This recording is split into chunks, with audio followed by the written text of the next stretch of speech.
I think the thing about discovering polyamory for me, and because it was so long ago, it was pre-internet and everything, I had no access to information. And so when I found out that polyamory was a thing, I kind of went, oh, I think everyone has lied to me.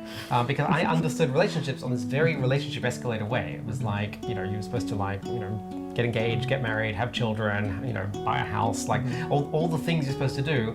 And I'd started on some of those paths just by default. I was engaged to my first girlfriend and hated it. And we were quite miserable together as a direct result of getting engaged. And I was like, I don't want to take these steps. And then I'd also cheated on my first girlfriend a couple of times. Like I told her every time about it, and she was sort of like, like she wasn't really that upset about it, which I thought she would break up with me on the spot. And this kind of kept happening. And in my second relationship, when I discovered polyamory, I sort of was like, oh, I think that would have made sense of the first relationship. So it just felt like everything slotted into place for me. Polyamory was such an eye-opening thing, and it led directly to I would say my status as being queer, my status as being trans, and so on, because I was like, oh, if they've lied to me about this, what else have they lied to me about? And this was a lot. There's a lot of things you can do outside the box, and nobody's stopping you. Like you can do whatever you want. And poly was really a nice way of kind of, I guess, getting into that. And I realized that I had a desire for a lot of people, and I was going to act on that desire. And I could either act on it in a cheating way, which I did with my first girlfriend, or I could restructure my whole way of being. So now I have restructured it so that cheating is an impossibility. No one can possibly cheat on me, and I can't cheat on anyone, because we basically don't have rules around this. Like we have, some agreements, but like for example, we have a safe sex agreement, so that we are fluid bonded to each other.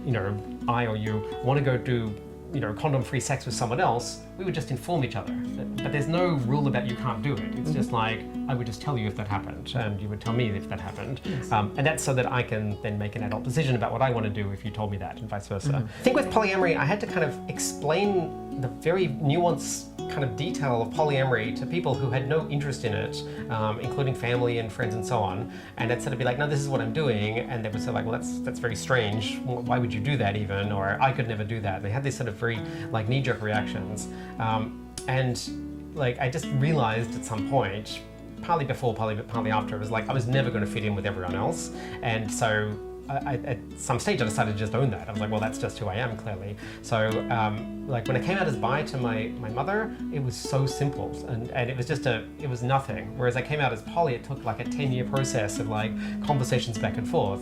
And then coming out as trans was very simple as a result. And I was like, oh, I think the first coming out was the hardest by far.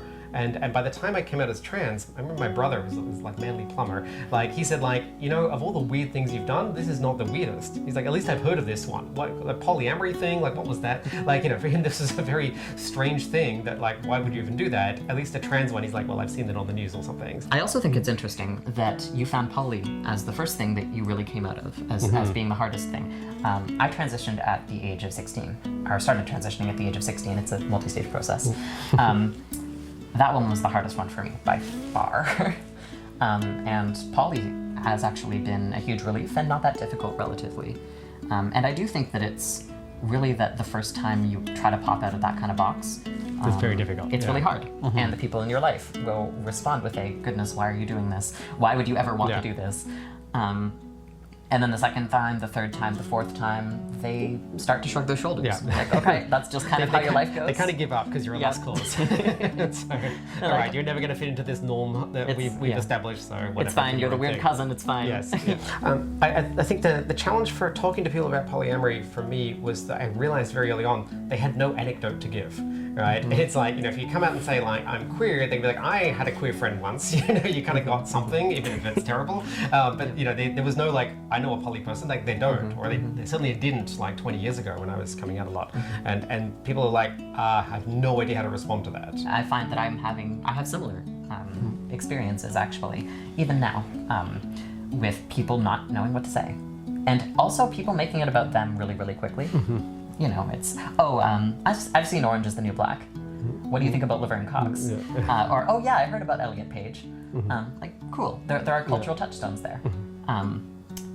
But yeah, with poly, there's not a whole lot not so much. Sort of easy celebrity touchstones and things. The touchstones that do exist also tend to be kind of deeply flawed.